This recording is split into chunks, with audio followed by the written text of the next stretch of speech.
Baik, selamat pagi. Saya atas nama Made Renata Ratna Dewi dan rekan saya. Juvita Septiana Nurcahyani.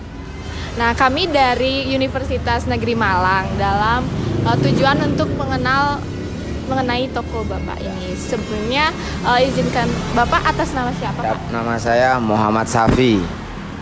Baik, Bapak Muhammad Safi.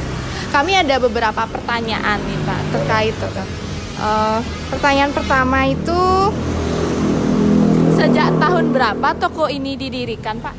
94. Oh, sejak tahun 1994 ya. Berarti sudah cukup lama, Pak ya. Nah, selanjutnya proses apa saja yang dilakukan sebelum kayunya digunakan untuk membuat furnitur gitu di sini, Pak? Ini kebanyakan kita dari custom. Kita sesuaikan dengan permintaan seseorang, apakah seperti minta bahan apa, yang pertama itu, kedua ukuran ya.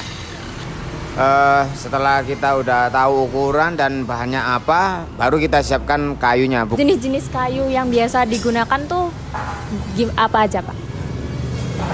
Ini kalau jenis kita yang paling sering kita gunakan itu biasanya kita memakai jati Belanda dan meranti. Selebih ada sih kadang ya juga ada ini apa kayu apa itu jenisnya mauni ada, tapi jarang loh yang pasti kita meranti sama jati Belanda, itu yang kita pastikan, yang selalu ready gitu. Lalu Pak, keunggulan dari kayu-kayu yang disebutkan sama Bapak tadi, terus jadi mebel ini kenapa apa aja, Pak? Kalau dari jati Belanda ya, keunggulannya dan dari segi motif dia menang karena coraknya itu apa ya, bagus lah, atau motif-motifnya itu bagus kayak bunga gitu. Terus keunggulan jati Belanda itu apa ya, modern klasik bisa itu, ikut era modern bisa, klasik juga bisa. Kalau yang meranti keunggulannya memang dia agak ini, kayunya ringan tapi kokoh. Itu saja sih, kalau meranti simple, ringan tapi kokoh. Itu loh. Kalau misalnya distribusi kayunya itu dari mana, Pak, biasanya? Ada dari salesnya sendiri. Oh. Ada kita punya sales sendiri. Oke. Supplier. Kalau misalnya proses detail dari pembuatan furniture di sini bagaimana? Tadi oke. Langkah awalnya adalah kita ngukur sesuai ukuran tadi yang diminta seseorang tadi kan, konsumen tadi. Setelah pengukuran kita lakukan ini pemotongan. Setelah kita pemotongan, kita siapkan bahan-bahan untuk maksudnya dari segi lem, paku kan itu kan, terus apa ya, lem, paku, yang scope. Setelah kita bikin pembuatan rangka, itu kita bikinnya itu biasanya kalau mebel itu kita bikin dari samping dan tinggi ke samping ya. Kita bikinnya dari samping baru ke tinggi. Setelah dirasa kanan kiri sudah selesai, baru kita ngukur lagi lebar atau panjang itu kita ukur lagi. Setelah sudah jadi rangka. Setelah sudah jadi rangka, kita bikin ini dinding tengah-tengahannya itu loh. Nah, setelah udah rangka tadi udah selesai, baru kita bikin rak-rak. Kita lapisin dengan ide tadi ya, plywood atau papan. Setelah dirasa udah jadi kerangka, kita ngukur lagi, kita nyiapin untuk daun pintunya. Nah, itu relatif ya, kan untuk daun pintunya kan sesuai pesanan. Misalkan dia minta 3 pintu ya 3 pintu, kalau 2 pintu ya 2 pintu, kita siapkan rangkanya sama. Cuman bedanya kalau di daun pintu kan lebih mudah lah maksudnya, karena bahannya juga nggak banyak. Kita butuh bahan lagi itu namanya engsel ya. Engsel itu ada 2 macam, engsel sendok dan engsel piano. Kita pakainya engsel piano atau engsel kupu. Tuh 3. Terus tapi kebanyakan kita engsel kupu yang kita pakai ya. Setelah udah pintu udah di setting ya, misalnya apa yang kurang pas ternyata udah oke, baru kita pasang engsel. Baik, terima kasih, Pak.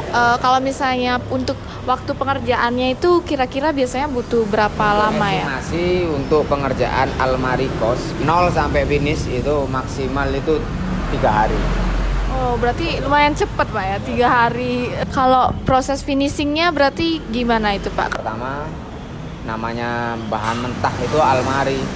Jenis apapun itu, almari entah apa, yang namanya mentah itu kan pasti ada paku-paku ya. Iya. Bekas paku-paku kan masih belum ke dalam itu. Masih di luar ya, di permukaan lah malah. Nah, kita itu pokoknya intinya pakunya itu dibikin masuk gitu loh. Nah, tujuannya untuk apa? Kita ngasih dempul biar mudah, biar tertutup kan. Nah, setelah udah itu di ini pakunya sudah dirapikan, kita kasih dempul dulu. Dempulnya apa aja yang kita siapkan? Biasanya kita itu memakai lem putih, kita campurnya dengan perol dengan sama apa? Kalsium. Perolnya itu hanya untuk pewarna. Setelah kering baru kita amplas. Nah, untuk tinggal finishingnya itu kita harus menunggu apa cahaya, cuaca ya. Ya. Ya tinggal kita buat aksesorisnya aja, tinggal pasang aksesori. Handle itu pegangan ya, dengan lemarinya. Baru kita pasang kuncinya itu. Udah, dan itu sudah selesai.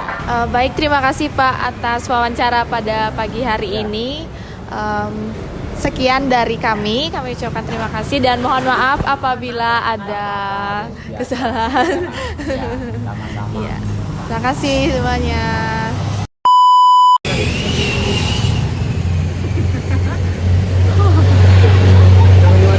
Ya. Ya, tadi kita baru selesai wawancara di toko Indo Bangun Furniture. Sekian dari kami. Toko Indo Bangun Furniture merupakan toko kayu halus yang menyediakan furniture seperti lemari, meja, dan kursi. Terletak di daerah Galunggung, tepatnya di Jalan Galunggung nomor 23, Gading Kasri, Kecamatan Klojen, Kota Malang, Jawa Timur 65115. Toko ini telah berdiri sejak tahun 1994. Toko Indo Bangun Furniture menggunakan sistem jual beli dengan sistem pre-order. Jadi, barang akan diproduksi jika sudah ada permintaan dan juga barang menyesuaikan dengan permintaan konsumen atau custom. Toko Bangun Furniture akan menyiapkan bahan sesuai dengan ukuran yang diminta oleh konsumen dengan distribusi kayu dari sales.